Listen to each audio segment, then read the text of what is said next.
Hey YouTube, it's Will with Deep Wood Garage. Thank you for taking a look at my channel. Behind me is my M998 LS swap project. I just want to take a minute and catch everybody up to where I am and give you some tips and tricks uh, on what I did that might help you out with your LS swap and your Humvee. The first thing I'd like to talk about is the engine, and this is a LQ4 6.0 liter. I think it's out of a 3/4 ton truck. It might have been out of Suburban. I'm not entirely sure. But the original person that was doing this swap was trying to get the drive-by wire set up to work. And in doing so, they tried to use the pedal out of the donor vehicle that the engine came out of, and it wasn't going to work. The pedal sat too far forward in front of the brake pedal, and it wasn't secured mount. And so I decided to revert back to the Humvee throttle pedal and install a drive-by cable setup. And so on this particular LQ4, I put in the Holley. I think this is 102 millimeter throttle body. No particular reason for the 102. It's just what was available near me. And on this engine, obviously it did not come with a drive-by cable setup. And so I had to find a bracket to mount the throttle cable to. And I went on eBay, pretty sure it was eBay, and I did find a bracket, a mount, and it allowed the cable to sit here, but it had provisions for two cables. I'm assuming one is probably for a cruise control cable or something. But regardless, the position of those two mounts for the cables on it didn't put it close enough to the throttle body to actually be used. So I fabricated a custom mount utilizing parts off of that mount that I originally bought. And anyone that's gone down this road, as soon as you look at the top of the intake manifold, you're going to notice that, especially on this particular engine, there's only one boss that you can thread on a bolt into to secure your throttle cable mount. And so I did some measuring, and what I came up with, actually, is it? The internet guided me to these easy locks, and I bought these based on what I found on the internet, and these did not fit. The part number on this is 240 M6BR. These did not fit. What I came up with after taking the time to actually measure the holes for myself was a 265 BR Easy Lock. Now this uses a 5/16 bolt, and after I got that installed, it was cakewalk. So take a note if you're trying to find some thread inserts for your LQ4. This is the right part you need.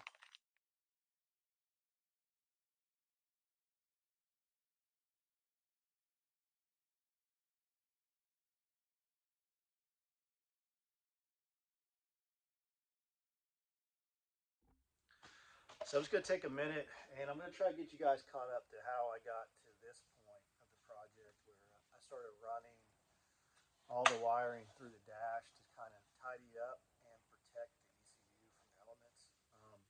When I first got this project vehicle, the first thing I did was type in LS swaps on YouTube and Google.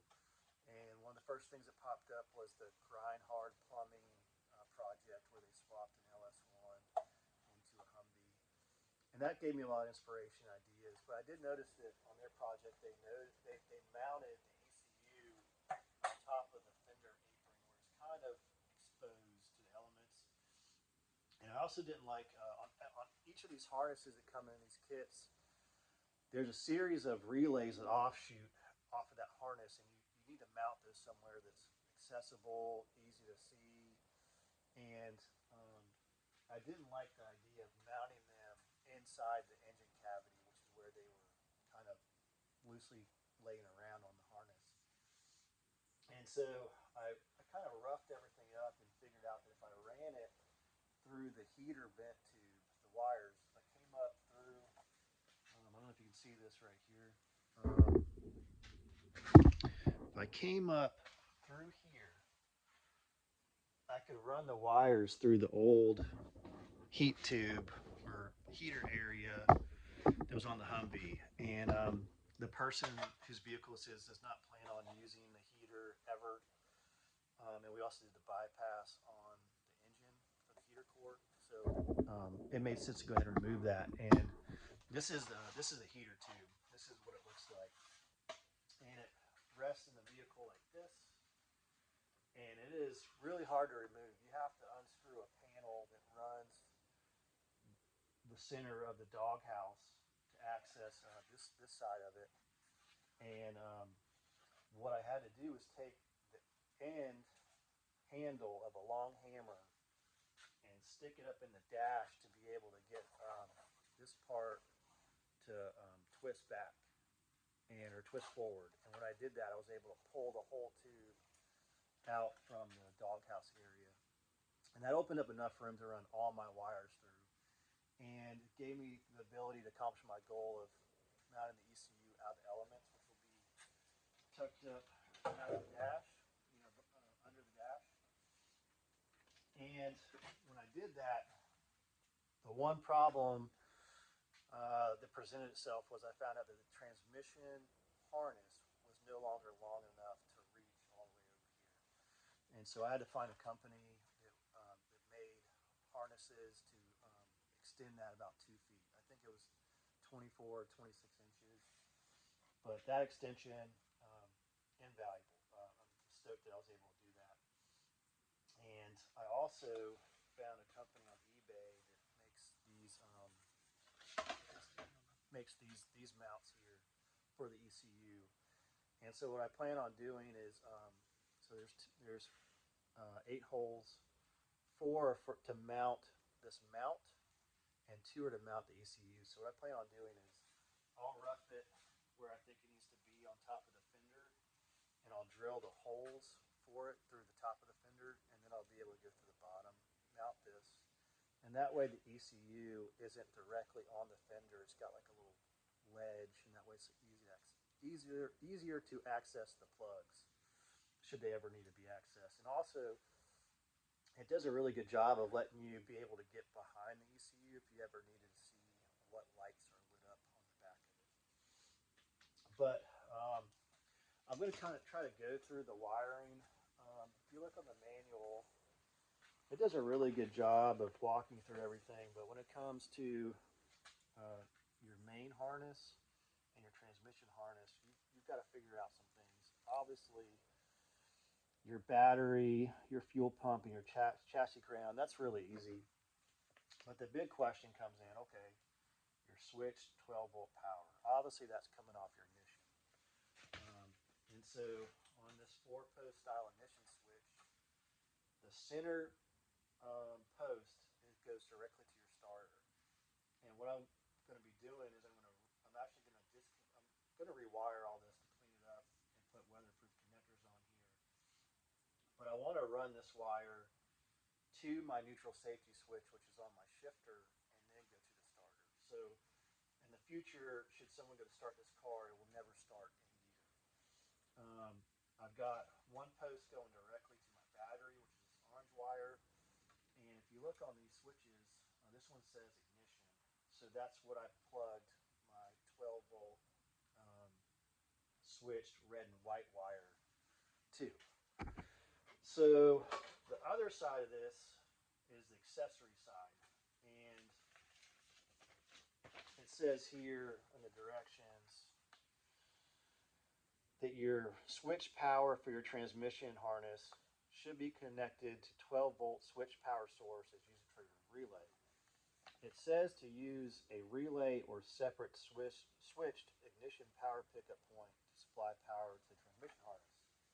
And that was kind of confusing for me. So I was like, do I need a solid state relay, in here? And so I called Holley, and they said I could just use the accessory side of um, my ignition switch for that. And so that cleaned that up. And the last thing is the brake switch. So you need to utilize a brake switch, which is the gray wire, to unlock the torque converter. And to do that, the military uses these Packer connectors. And so I went on Midwest Military and I bought these male connectors, 414 gauge wire, to utilize the factory style plugs. And so I just tapped into that, and now I have a blue wire. So the gray goes in, and then I'm running a blue wire all the way back to the battery. I chose blue because blue starts with a B and brake starts with a B. So I don't know. If I could do it over, I probably would have bought a gray wire, um, and that way it's all one color throughout. But that's just what I had. So my end goal, or my plan here, is to uh, open up this sheathing that is the main power supply harness for the ECU and run all these wires in there after I put proper weather tight connectors on them and hide it all under the dash, and that way it's all covered and protected and nice and tidy. But that pretty much sums up what it takes to run the loose wires for the Holley Terminator X Max. So if you have any more questions, please reach out. I'm going to end this video with the first start of this. It was so cool. To know that there's something out there that's this rudimentary, that you can turn the key, hear the fuel pump cut on, and then start it for the first time without any issues. It's incredible. Holly did a great job with this, and I'm looking forward to potentially doing this again on my own Humvee. Just really undecided about what the right decision is for that particular unit. But stay tuned as I clean this up and get it back on the road in the next video, and it will be going to exhaust, and then it will come back here and we will do some wiring. I will do some wiring to run a simple setup for brake lights, headlights, blinkers, and horn. So stay tuned, check that out, and we're just going to go through this whole thing. Appreciate it.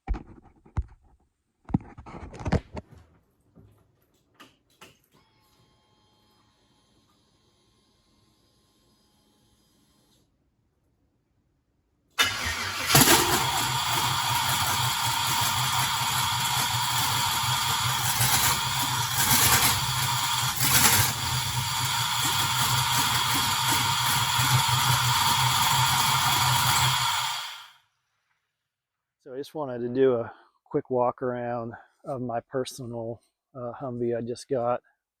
And I've kind of started going through it and cleaning some stuff up.